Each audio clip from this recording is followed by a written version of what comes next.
UN Security Council convened an emergency meeting to discuss the escalating situation in the Azov Sea. Both Russia and Ukraine called for this meeting. Because Russia is a permanent member of the Council, they were allowed to present their case first. The Russian representative claimed that the Ukrainian vessels left international waters and entered Russian territorial waters. The UN Council rejected Russia's agenda by a vote of 7-4 with 4 abstentions and proceeded the meeting following the agenda presented by Ukraine. The U.S. representative to the UN had this to say before the vote.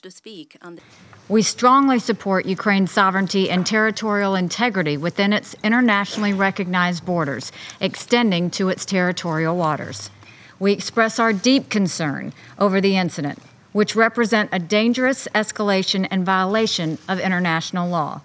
We look forward to discussing Russia's provocation under the appropriate agenda item. Accordingly, we urge all Council members to vote against the adoption of the agenda as proposed by Russia. The French representative focused on the sailors and ships currently being held by Russia. Et l'appel à agir dans le sens d'une désescalade immédiate des tensions. And we would urge for action to be taken to de-escalate the tensions immediately. We would also urge Russia to release as soon as possible those Ukrainian sailors who were detained and to restore the seized vessels. The British representative spoke about the rule of law concerning freedom of passage on the seas. Yesterday's action follows months of Russian harassment of international shipping in the Sea of Azov, presumably aimed at destabilizing the Ukrainian economy. Russia's actions are not in conformity with the United Nations Convention on the Law of the Sea and the 2003 Russia-Ukraine bilateral agreement, which provides for freedom of passage for each state's vessels in the Sea of Azov, including military ships. Russia's actions must stop immediately. International shipping must be allowed free passage in the Sea of Azov. All parties must exercise restraint. While the Polish representative focused on previous international transgressions committed by Russia.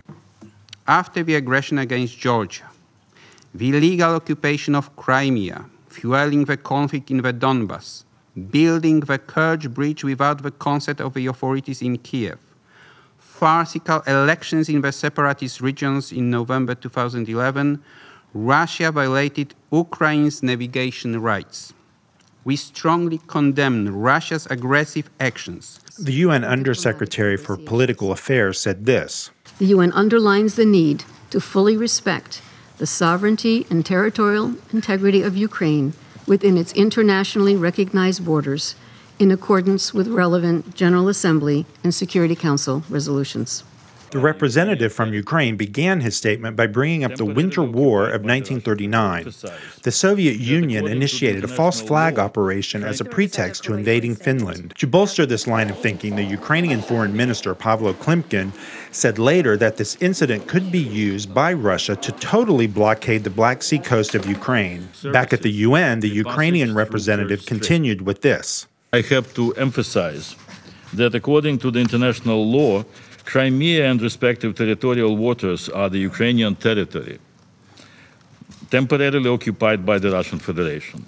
Hence, there are no Russian borders in the area where the incident happened. I repeat, there are no state Russian borders around the Crimean Peninsula. He also held up a copy of the 2003 treaty between Russia and Ukraine, giving Ukraine rights to pass through the Kerch Strait. He went on to say that Russia was guilty of, quote, an open act of military aggression, end quote, that broke a number of international and bilateral agreements. The meeting adjourned with most members siding with Ukraine and faulting Russia for its aggression in the Azov Sea.